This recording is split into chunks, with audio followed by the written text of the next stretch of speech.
चलते हैं आलिका समिति श्री माता जी के चरणों में धानपुर जैन समाज की ओर से वंदनामी करते हुए, हे माता जी वंदनामी वंदनामी वंदनामी। जय श्री ओम नमस्तेभ्य नमः श्री वर्धमानाय निर्दोष कलात्मने सालोकानां त्रिलोकानां यद विद्याधर्मायते यद विद्याधर्मायते संसार में गुरु कृपा निराली होनी यही दशेरा ये बाली जो से वो सदा रहेगा सो जन्म ले फिर भी न चुका सकेगा सो जन्म ले फिर भी न चुका सकेगा सो जन्म ले फिर भी न चुका सकेगा। जय गुरु श्री गजानन श्री मूला चिंतामणि पालनाथ भगवान।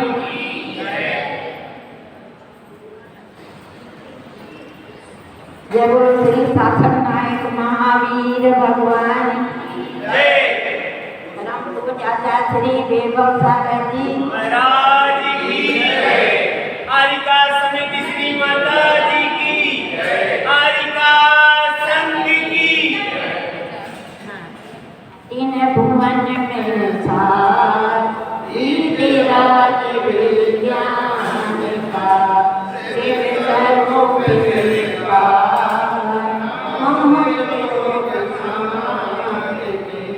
अपन ने अभी तक पहली धार में कितनी गतियों का वर्णन समझा? चारों गतियों का वर्णन समझा। जीव चारों गतियों में भटक करके क्यों भटका है, अब उसका वर्णन करने आ रहा है दूसरी धार में। अभी चार गतियों के दुख देखे हमने, किसमें?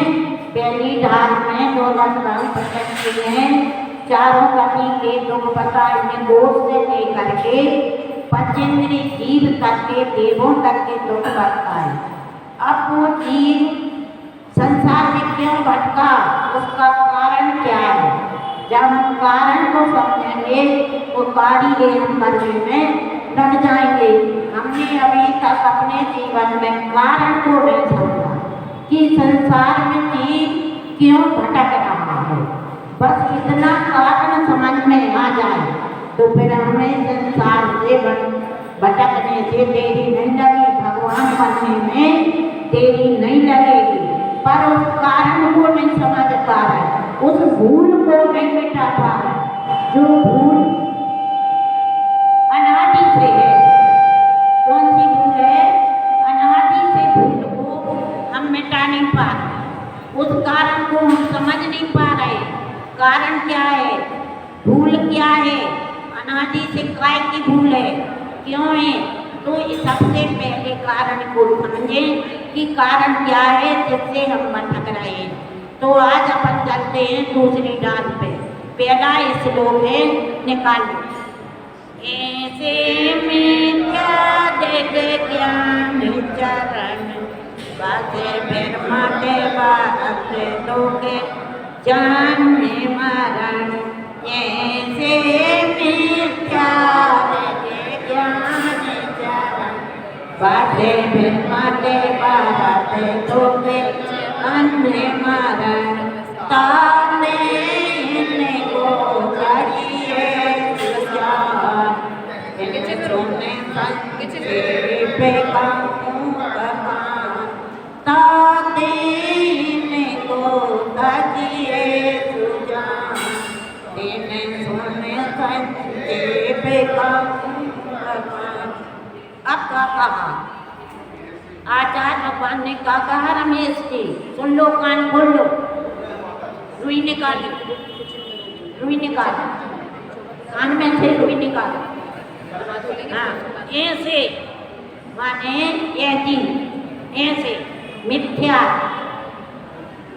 प्रभु भैया ऐसे मिथ्या मिलाओ ऐसे मिथ्या दीर्घ माने अनादि से किसके कारण मिथ्या के कारण गुण फुट मैं की कैसे भटक रहा हूँ ऐसे मिथ्या दीर्घ ज्ञान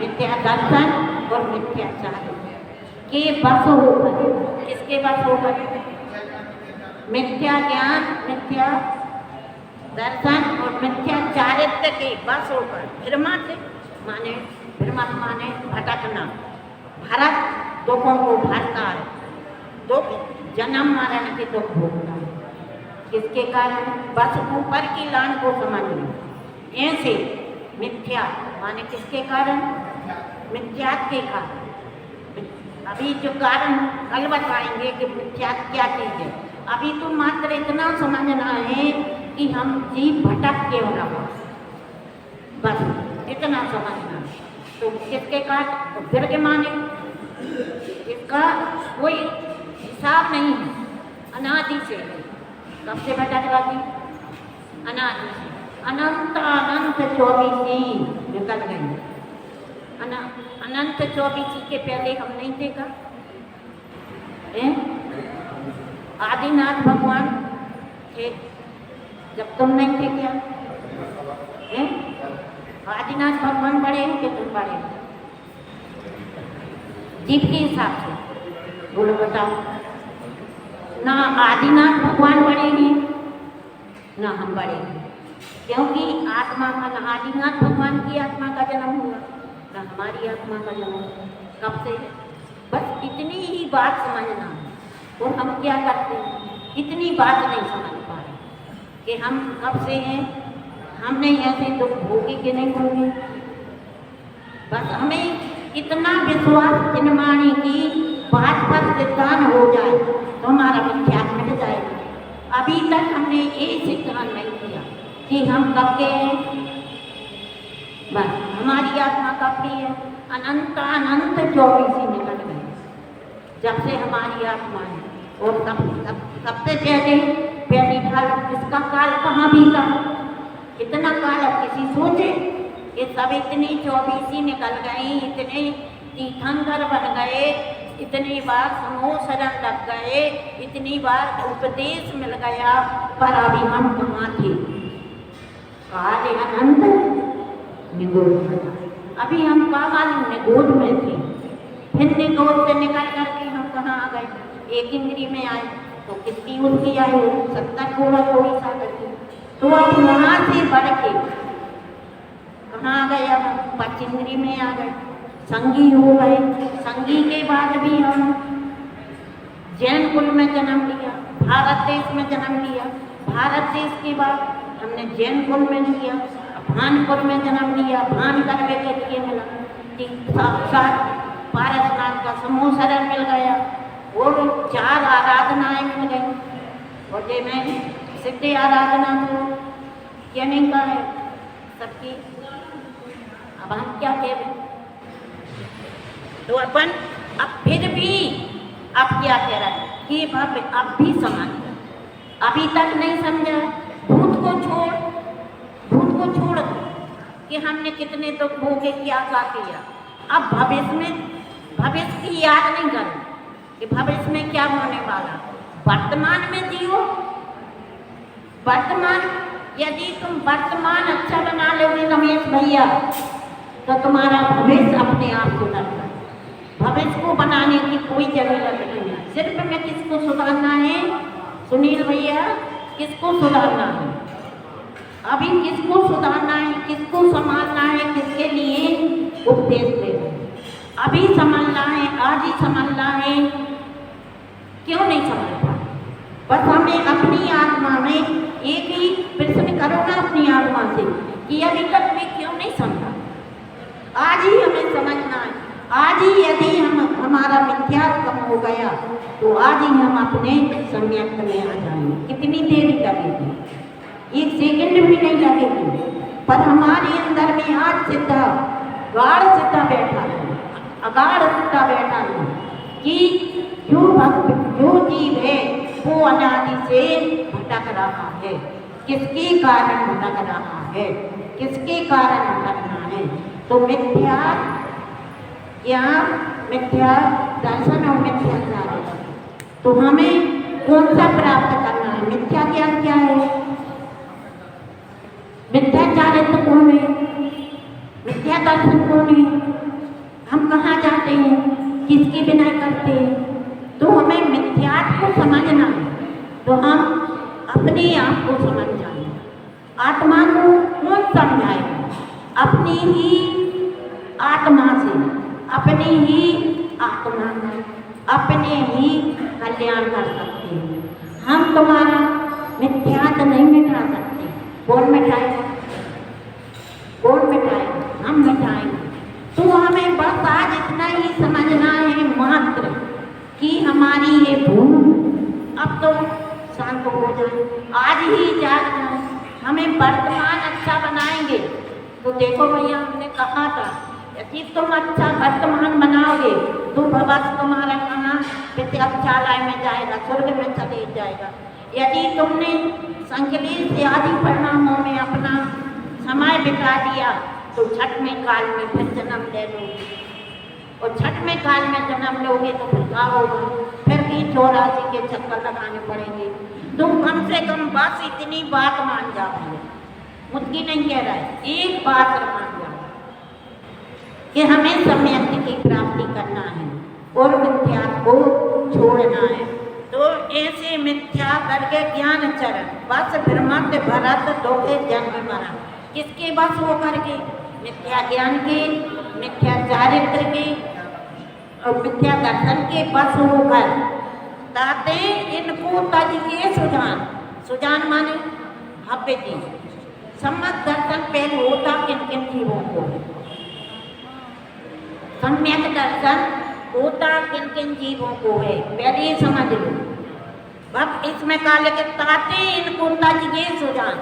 सुजान माने भव्य जीवी, विवेकमान जीव, विवेकमान जीव, भव्य जीव, संगी जीव। देखो असंगी जीव को सम्यक की प्राप्ति होगी, मिथ्या का त्याग कर पाएगा क्या? सम्यक की प्राप्ति किन किन जीवों को हो सकती है? तो जो पर्याप्त होगा, अपर्याप्त वालों को नहीं होगा। पर्याप्त जानते हो? नहीं जानते? पर्याप्त होता है जीव जो यहाँ से मरा। 6 पर्याप्ति होती है भैया, सुनिए भैया। यहाँ से मरा और दूसरे गर्भ में जब तक नहीं पहुँचा और गर्भ में पहुँच गया तो सबसे पहले वो क्या करेगा? आहार। तो आहार पर्याप्ति हो गई। सबसे पहले वो क्या करेगा? आहार। तो आहार पर्याप्ति हो गई। फिर वो क्या करेगा? दूसरे समय में फिर वो करेगा इंद्रियां, उसकी इंद्रियां बनेगी, शरीर बनेगा। दूसरे नंबर पे क्या बनेगा? शरीर बनेगा। तीसरे नंबर पे सुनो, तीसरे की पर्याप्ति समझ ली तो तीसरे नंबर पे क्या बनेगा? उसकी इंद्रियां बनेंगी, फिर उसका मन बनेगा, फिर वचन बनेगा और फिर श्वास बनेगा। ये 6 पर्याप्ति हैं। 6 पर्याप्ति जीव कितने समय में प्राप्त करता है? यहाँ से मरा और चौथे समय में माता के गर्भ में पहुंचा तो सबसे पहले आहार करता है। क्या करता है? आहार करेगा तो क्या बनेगा? शरीर। पहली पर्याप्ति आहार, दूसरी शरीर, तीसरी इंद्रिय, चौथा मन, वचन और काय। ये 6 पर्याप्ति जीव के लाने जन्म गर्भ में ही प्राप्त हो जाती है। जब प्राप्ति ये 6 प्राप्ति पूर्ण हो जाएंगी सबसे पहले जब वो सम्यक दर्शन का पात्र होगा। यदि प्राप्ति पूर्ण नहीं होती है तो अपर्याप्त किसे कहते हैं? जिसको जन्म लेते ही पूरी आहार नहीं कर पाता और प्राण निकल जाते उसको अपर्याप्ति कहते हैं। इन चीजों को कब पढ़ो ध्यान में कब आएगा? जब तुम थोड़ा थोड़ा स्वाध्याय करोगे, समझोगे कि क्या कह रही माता जी। ऐसा नहीं कि यहाँ से चिकने लोटा का घड़ा जब पानी डालत जा रहे हैं, हम कह जा रहे हैं तो पूरा निकल जाएगा, ऐसा नहीं। तो क्या कह रहे फिर अब वो 6 पर्याप्ति होगी, फिर उसके बाद में 5 इंद्रिय होगा, 4 इंद्रिय वाले को सम्यक की प्राप्ति होगी। क्या रमेश भैया 4 इंद्रिय जीव कौन है? हमने बताया था ना, जो भोरा है, पतंगा है, तितली है, ये 4 इंद्रिय जीव है। तो इनको कभी सम्यक की प्राप्ति होगी? नहीं होगी। फिर कौन को होगी? 5 इंद्रिय संगी को, जिसके मन नहीं है उसको होगी क्या? जो अभव्य है उसको सम्यक की प्राप्ति हो सकती है। अभव्य 9वें गिरिवत तक मुनि बन के जा सकता है, जाता है। अंतम गिरिवत की हद पायो अनंत प्रिया पर सम्यक ज्ञान न लादो, गुण लावे निज में साधो। कहते हैं एक दिन का सुनील भैया का प्रश्न था कि मुनि इतनी बार बन गया फिर भी मोक्ष क्यों नहीं हुआ? क्योंकि अभव्य जीव को सम्यक की प्राप्ति नहीं हुई है। वो जब तक सम्यक की प्राप्ति नहीं होगी तो वो मोक्ष नहीं जा सकता। और इतना तब करता है कि उसको घानी में से फेल दो, इतनी कठिन तपस्या करता है पर सिद्धांत नहीं है मात्र। घानी में से फेल दो फिर भी चू नहीं करेगा, आगी में जला दो फिर भी चू नहीं करेगा। 6 महीना की उपवास करता है फिर भी चू नहीं करेगा। ऐसी उसकी कठिन तपस्या, और उस कठिन तपस्या के कारण कहाँ तक जाता है? अंतम गिरिवत की हद, अंतम 9 गिरिवत होते हैं, उसकी आखिरी 9 गिरिवत तक जाता है और वहाँ से अनंत बार लौट के आ जाता है। वहाँ से अनंत बार लौट के आ जाता है और मनुष्य होता है, फिर निकोल चला जाता है पर सम्यक की प्राप्ति नहीं करता है। ऐसी अवस्था में ऐसे कह रहे हैं, सुन संक्षेप कहूँ बखान, थोड़ा सा पूरा सा सम्यक का वर्णन नहीं कर सकते, पूरे मिथ्यात्व का वर्णन नहीं कर सकते हैं, थोड़ा सा संक्षेप में कहता हूँ तो उसको ध्यान लगा के सुन। तो अभी क्या बताया? भ्रमण का कारण का है मिथ्या। मिथ्या माने सम्यक ज्ञान, सम्यक दर्शन और सम्यक चारित्र। एक कहते हैं एक मिथ्या ज्ञान, मिथ्या दर्शन, मिथ्या चारित्र। एक कहते हैं संसार के भ्रमण के कारण है। भरत माने जब दुखों को भरता है, वो किसे कैसे दुख होता है? जन किसके दुख होता है? जन्म मरण के। जन्म मरण का एक बार जन्म होता है कैसा दुख होता है, और एक बार मरण होता है तो कैसा दुख होता है। ऐसे अनंतों बार ऐसी कोई जीव ना रहा जिसको हमने माता ना बनाया हो, ऐसा कोई भी जीव ना रहा जिसको हमने पिता ना बनाया हो, ऐसा कोई जीव ना रहा जिसको हमने दुश्मन ना बनाया हो, ऐसा कोई जीव नहीं रहा कि हमने जिसको मित्र ना बनाया हो। टप्पू भैया तुम्हारे कितने मित्र हैं? टप्पू भैया तुम्हारे कितने मित्र हैं? कितने तो बताओ, तो गिनती तो होगी तुम्हारे मित्र तो होगी। तुमने कहा कि हमारे 5 मित्र हैं, तो 5 बाकी के जीव सबका शत्रु है, एक इंद्री जी का तुम्हारा शत्रु है। ऐसे ही अपन कह देते कि हमारे 5 मित्र हैं। अरे हमारे जितने जीव हैं संसार में, सब जीवों को खमामी, सब जीवारा, सब जीव खमंतु में, सब में मिट्टी बोल। तो हमारे संसार में जितने भी जीव सब मित्र हैं, उनके लिए हम मित्रता से देखें। हमारा यही उद्देश्य है कि कि हमें संसार में नहीं भटकना है, अभी समझना है, आज ही समझना है, अभी उठाना है। तो हमें इस चीज को त्यागना है, मिथ्या का त्याग करना है। अब आगे मिथ्या क्या है तो उसकी दूसरी गाथा में अपन बताएंगे। अभी अपन ने भ्रमण, संसार में भ्रमण काय से कर रहा है उसको जाना है कि संसार में जीव काय से भ्रमण कर रहा है। तो मिथ्या ज्ञान, मिथ्या दर्शन और मिथ्या चारित्र्य के कारण जीव संसार में जन्म मरण के लोगों को भोगता है। ऐसी भावना के साथ जब वो अनंता में से